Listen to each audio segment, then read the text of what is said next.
After Paul's wife passed away, he bought her dream hotel. But when he moved in, a woman murdered a child in the hotel. And when Paul found out about this and was going to the police station, Susie also tried to kill him. When Paul returns home, he doesn't confront Susie about the accident. Instead, he simply says, "I have no evidence left. Just leave this house." But Susie coldly responds, "I'm not going anywhere. In fact, you're going to have to sell this house." It becomes clear that Susie's true goal is to take over Paul's rental property, and that's why she came back in the first place. However, Paul refuses to sell, as the house holds too many memories of his late wife. This sparks a heated argument. Nat and Paul storms out of the house. For Paul, this is now a battle he is determined to win at any cost. Paul devises a plan to get rid of Susie. He begins bringing in tenants to stay at the rental house, knowing it will disrupt her. When the tenants move in, Susie tries calling Paul, but he ignores her. Frustrated, the tenants call the police, and Officer Kim arrives with her colleague, Officer Brock, to assist them. The tenants explain that Paul, the house owner, didn't mention Susie when they booked the rental. Upon investigating, Brock finds that Susie doesn't have any legal booking documents, so she is forced to vacate the house. Enraged, Susie packs her things and moves into the storage room, boiling with anger at Paul, but unable to do anything until she can reach him. Paul continues to send more tenants to the house, confident that Susie will eventually give up and leave due to the chaos. However, Susie is not one to back down easily. She finds an unexpected ally in Officer Brock. From the moment Brock laid eyes on Susie, he was infatuated, and Susie is quick to exploit this. Brock even takes 2 days off from the station to assist her. Using his connections, Brock brings some of his friends to Paul's rental house to stay as tenants. With these new tenants in place, Paul is forced to return to the rental house. He quickly realizes that Brock is helping Susie, but he only smirks to himself. Brock has no idea what kind of dangerous woman Susie truly is. Eventually, Brock's friends leave, but Brock himself stays behind with Susie. One night, Paul, Susie, and Brock have dinner together. During the meal, Brock sides with Susie and makes harsh comments toward Paul. However, Paul calmly replies, "You may be a police officer, but you don't know how to judge people. You can't tell the difference between the good and the bad." Angered by Paul's words, Brock is about to lash out, but Susie stops him from escalating the situation. After dinner, Susie confronts Paul privately once again. She demands that he sell the house and even threatens him, saying, "I'll kill you, just like I killed that little boy." Enraged, Paul grabs Susie by the throat and throws her onto the bed. When Brock finds out what happened, he rushes to Paul and tries to fight him. But Susie steps in and stops the altercation before it spirals out of control. After this, Paul drives away, and taking advantage of the moment, Brock and Susie start getting romantic. While driving, Paul notices a wild boar crossing the road, but he's so fed up with Susie's behavior that he pays no attention to it. Unsure about what to do with Susie, a new idea suddenly comes to him. Paul grabs a stick and returns home, where he confronts Brock. Although Brock has the right to stay at the rental house because he's paying rent, he doesn't have the right to act the way he has with Susie in Paul's absence. As their argument escalates into a fight, police officers arrive at the scene, having been called by Paul. This was Paul's plan all along, to get Brock out of the house so that Susie would be left alone. Eventually, both Paul and Brock are taken to the police station. After everything is settled, Officer Kim questions Paul about why he came to the police station, but he avoids answering and quickly leaves, saying, "I'll return all of Brock's money." A while later, Brock returns to meet Susie, but she isn't home. He searches the house and stumbles upon the recorder with Susie's voice recorded on it. Brock listens to the entire recording and, terrified by what he hears, runs out of the house in fear. Now aware of everything, Brock is extremely shaken. While running away, he spots Susie sitting inside a parked car. Knowing that Brock could cause trouble for her, Susie decides to eliminate him.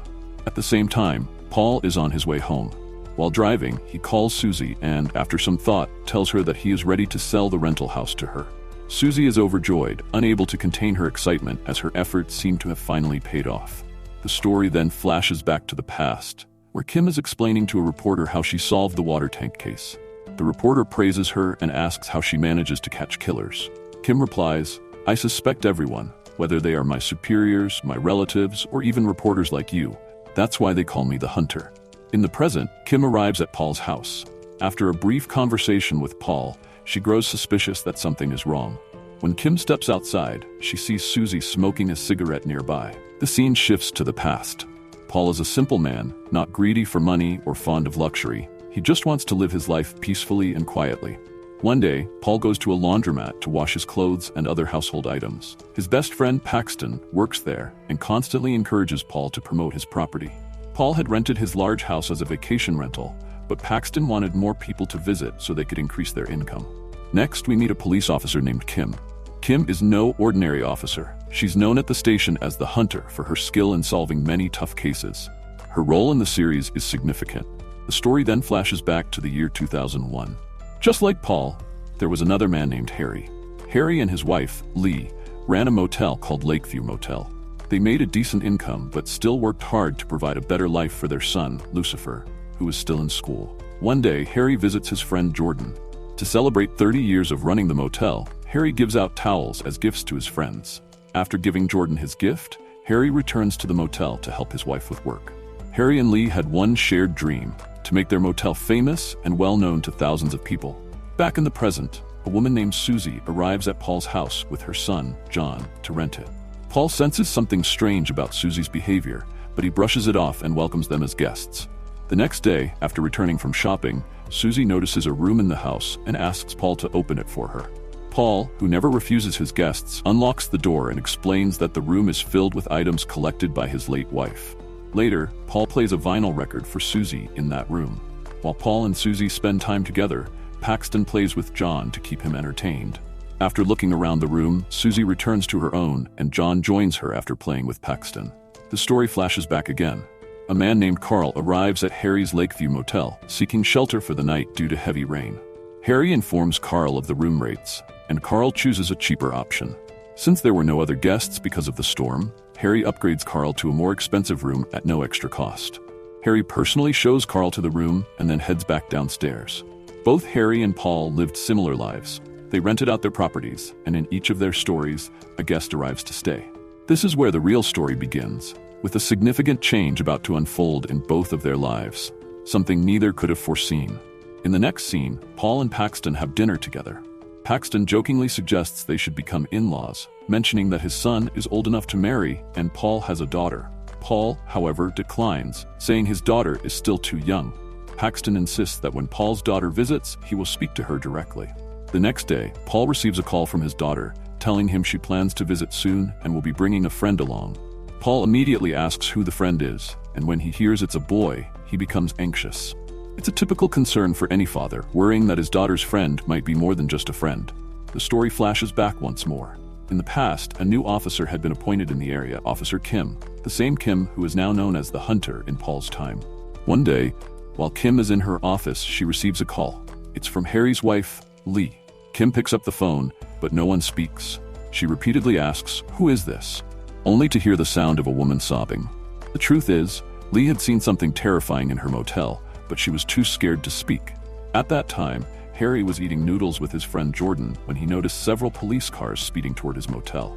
He rushed back, only to hear something that would shake him to his core. The night before, Carl, the man who stayed at Harry's motel, was revealed to be a serial killer. In the room Carl occupied, the police found an alarming amount of blood. Carl had murdered a girl and brought her body into the room. Harry begins to piece together that the car Carl arrived in must have had the girl's body, and while Harry was asleep, Carl had carried the corpse inside. This revelation shatters Harry, as his hard-earned reputation and the name of Lakeview Motel are now tarnished by this tragic event. A parallel situation unfolds with Paul. After returning home from running errands, Paul notices Susie has left her room key and some money on the table, indicating she had checked out. As he's about to leave, he sees the vinyl player still running. He turns it off and removes the record, but as soon as he touches it, his hands are covered in blood. Horrified, Paul inspects the record and discovers it's drenched in blood, as though someone had played it with blood-stained hands. We see a flashback involving Susie and John. During a meal, John asks, "Aunt, when will my dad come?" It's then revealed that John is not Susie's son. Susie simply tells him to finish eating. The scene then shifts to Officer Kim dropping her daughter off at school. On her way back, Paul's car suddenly appears in front of hers, and he looks terrified. Kim narrowly avoids a collision and stops to check on him. Paul claims he's fine, but Kim notices blood on his hand. Assuming he injured himself while braking, she hands him a handkerchief. Paul thinks about telling her what happened, but chooses to remain silent. Kim, being sharp, senses something is off, but doesn't press him at that moment. Back home, Paul notices Paxton is still asleep and decides not to share what happened. He checks Susie's bathroom, expecting to find more blood, but it's spotless. Susie had cleaned everything before leaving, erasing any trace of evidence. Paul is unsure of what to do next. Later, while out walking with Paxton, Paul recalls Susie arriving in a car and realizes she must have left in it as well. He checks the footage from the security camera and is shocked by what he sees. Susie arrived with John, but when she left, her son was gone. Instead, she took a large suitcase with her. Paul then understands the horrifying truth. Susie killed John and transported his body in the suitcase. The narrative shifts back to Harry, who is still grappling with the aftermath of the murder at his motel. His friend, Jordan, tries to comfort him, but Harry confesses that inviting Carl to stay during the rainstorm was a grave mistake.